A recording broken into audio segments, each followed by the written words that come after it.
Hey guys, Luton here, and we're finally here, the jungle map, Outbreak. It's here, it's released to the public, and before I really spoke about the game, I wanted to get a good experience with it. I wanted to try out all the game modes. So we played a load of Conquest the other day, and then we were waiting for Procon to update actually, so that I could run the other game modes on my server. The reason we had to run them on my server is because they just are not there out in the public servers. They're just not there. So I had to create them in order to actually get the gameplay I wanted. So we were playing Domination, Conquest, Small and Chain Link. All of those work really good. They're good infantry based combats, and I really enjoyed the gameplay style, and it was good here on the server. This is one of the later games in the evening, so we're running about 20 players here. It runs up to about 28 and back to 24. It's a bit all around the place. We had some really good games this evening. We played for about, I don't know, it was about 3 hours, maybe even a bit more. We played for about that time and had a pretty solid server experience all the way through. The gameplay, quality was very high. The skill level between players was very high, and yeah, we just had a load of great games. So how does it actually play out? Well, I'm going to look at Conquest separately because it plays out a little bit differently. You can see here some of the team players are dropping in and out, but it all kind of comes out in the wash. It's fine. Usually with my server, I don't like to kind of continually jump out of the gameplay to sort of move one or two players around, because you usually have people join and leave, and it's just not worth it. It sort of balances out overall. That's how I tried to run things anyway. But yeah, we had some really committed players playing to this one, so it was pretty intense for the whole of the evening, which is what I really enjoy about on the server, getting people together for that.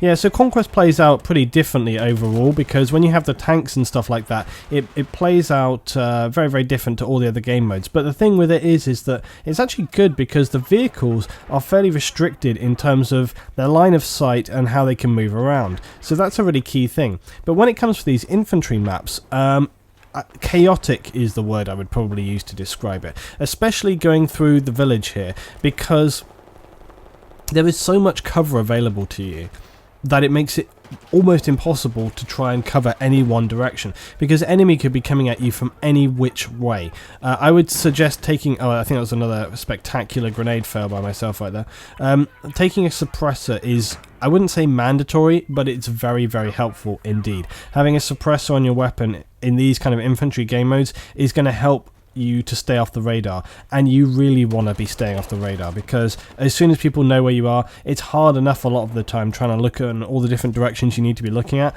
without them sort of figuring out exactly where you are and making a beeline to come for you. So taking a suppressor is a really great thing. Having a couple of friends play with you is also a really great thing. Sure, you can solo around here, but with the concentration of players and the fact that the bullets are coming at you from every which direction, you need to have some people around you to be picking you back up again, because otherwise you're just going to find that you're getting picked off left, right and centre, and you're not probably going to have the best experience. So working together with, I would say, at least a 3-man group of players, so maybe 3 of you in total, is really critical, and being able to sort of communicate and work out how you want to play. How do the objectives play on this map? And I'm covering this right now. I'm talking about Conquest and Chain Link and Domination on all of these. They actually play out all really well. The reason I had those 3 different game modes on here is because they're kind of they're pretty interesting in terms of their sort of speed between each of them. So Conquest obviously is the slowest. It has a longer cap time, and we found that actually plays out really nicely with the temple up there, and then coming into the village, and then over to that lumber yard, and they play out well. The distances between them is good. The time to capture is good, and there's some nice flanking available. Domination plays out fairly similarly. Domination is across the village with 3 capture points. It's a little bit longer than a chain link capture, and again, that plays out quite nicely with those 3 cap points. There's some good pushing and pulling. The key between the Domination and also Chain Link here is the flanking, and it's actually pretty interesting how the flanking works on this map. So through the middle and through the whole village, you have this very kind of crowded, almost claustrophobic area of cover between these buildings and so on. So you can move point to point, cover to cover, but at the same time it's a lot of different areas to be looking in. You never know where an enemy is going to be coming from. The flanking opportunities are the hillsides either side of the valley, and so you have to get up there. But when you get up onto those points, there is very little cover. There is some trees and stuff, and the rocks are around, but other than that, you don't have a lot to cover you from, and that means that you're more exposed. So you will find that if you're taking that flanking route, and then it's not just about the actual route itself, but when you're coming back into the village, if you're coming back into the village at either end of that, the run through, okay, so whether you're down at C or up at A, as you're trying to come in from the sides, again, you're exposed. And we found that very often when someone shouts out like, hey, they're on the hillside by A, Riverside or something like this, you look over in that direction and hey, they've got nowhere to hide. They're out in the open. So those flanks are a pretty dangerous route, but they're also a critical route because sometimes you really, really need to be obviously taking that opportunity to flank and get around the enemy. And very often, we'd say things like, hey, they're all on C, get on A right now, and push forward. So, there was some really intense, movement and capping happening between the two teams there. But overall, is it an enjoyable map to play on? It definitely is, and I think it's quite interesting and exciting the way the whole map process went down. I think it's been a really successful project. Would we want to see this again in the game?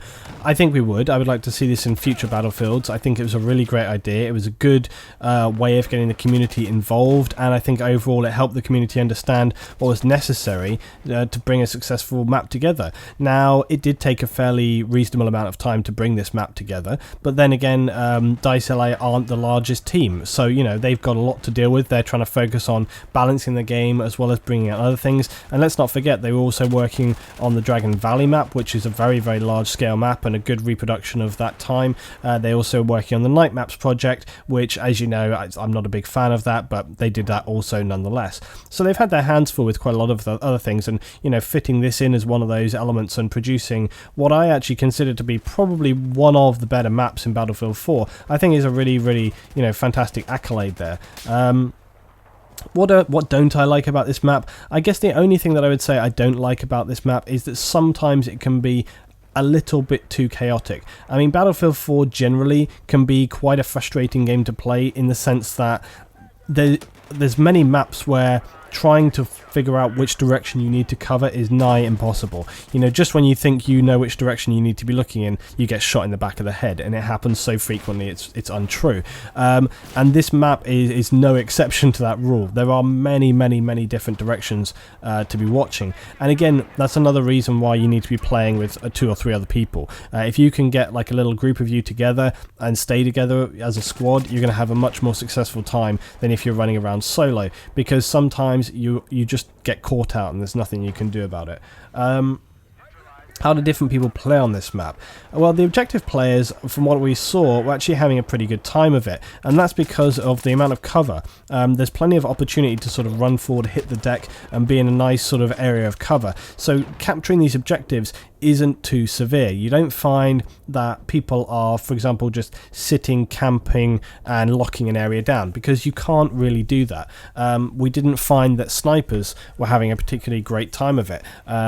Similarly, shotguns. There were some people running the shotguns, but generally there wasn't too many. I mean, that could have actually been just because it's my server and people don't screw around so much as they do on other servers, but overall we didn't find that was a major issue as well.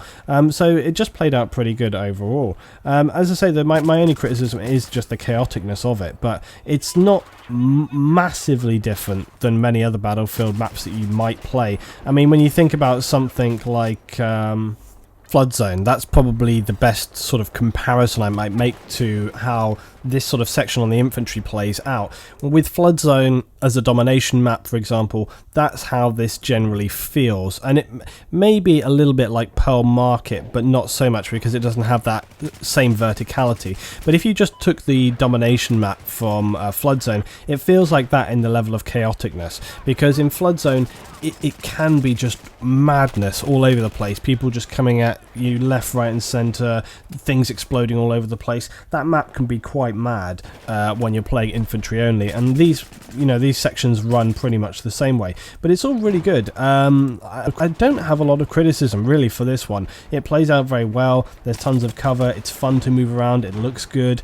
the distances between the bases are not so significant that you can't run between, and I think this is a really good testament to how it can be when you're developing a map and you actually take on board that community critique and you actually look at and have a live gameplay. I mean, I would consider the fact that this experiment just is a perfect example of the quality of map and gameplay you can achieve when you work with the community to sort of understand the things that need changing, the things that need improving. Does this work? Are the distances between the bases too significant? I mean, take a look at the Noshar canals. Now, Noshar Canals, recently I slated that because I said it just absolutely didn't work, and I highlighted the reasons for that. Some people disagreed, the majority of people did agree, but with this map, it's right on the money. It's bang on. The distances between everything work really well. You can cross around areas, you can flank properly, you can get into the different directions. It works excellent. It's spot on, and that applies to not just these maps, but also when you're playing on the larger conquest maps. You can still run around as infantry there, and there's enough cover is the key issue there as well. So it's been really good. Now, the other thing to think about when it comes to these kind of map designs and the issues therein is, would something of Hardline benefited from this in its actual development process? Is this something that they might want to consider to do before the release of the next Battlefield game? They're probably not going to, because those are things, the game has to be produced behind closed doors, and this was something which they did as an extra. But I think that this map does highlight how there are a lot of elements which need to be considered and tested properly in order to bring to the table a really high quality product. And some of the maps, not all of the maps, but I think everybody in their mind could pick out maps that they don't think work particularly well, and when it came to Hardline, there were actually a lot of maps which didn't work particularly well. And this extra kind of testing and listening to critique from the community, understanding the things that people want to see, is really, really important and essential to bring that kind of stuff forward. And if we want to have continuing, ongoing, high quality productions, that's what needs to happen. You need to look at what the community wants and listen to it, but in a kind of balanced way, which is a very, very difficult thing to do. Oh my god, I just came out that corner, so many people right there.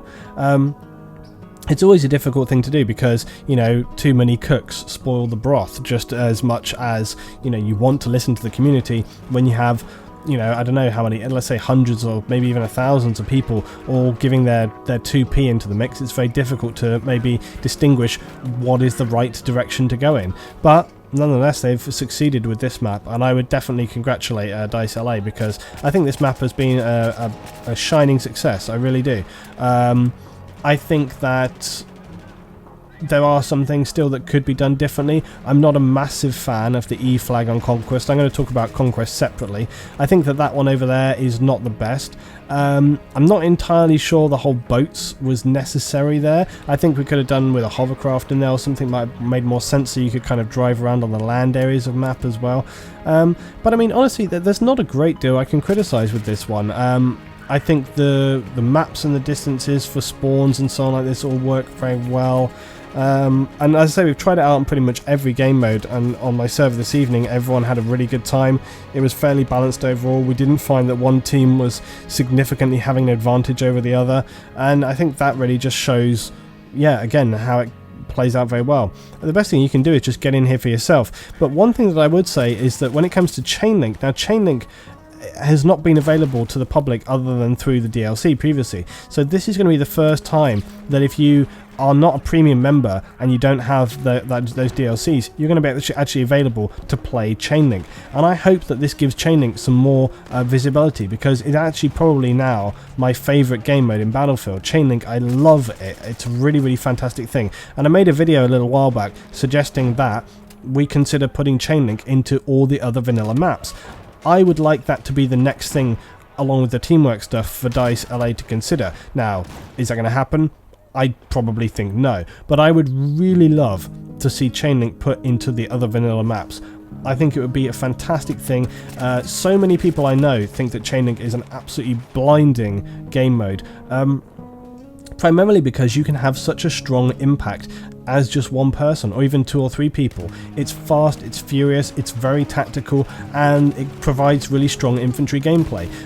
I just think it's a very, very underrated game mode, and it should get a hell of a lot more exposure, because it's absolutely fantastic. I would be more than annoyed if it was one of those game modes that only appeared in this series and didn't transfer to the next game. Anyway, that's the thoughts on Outbreak, guys. Tell me yours down in the comments below. There'll be more stuff coming up very soon. This Monday we'll be playing on the live stream and on my server, so come and join me Monday for some more Outbreak action. Thanks for watching, guys. I'll see you next time.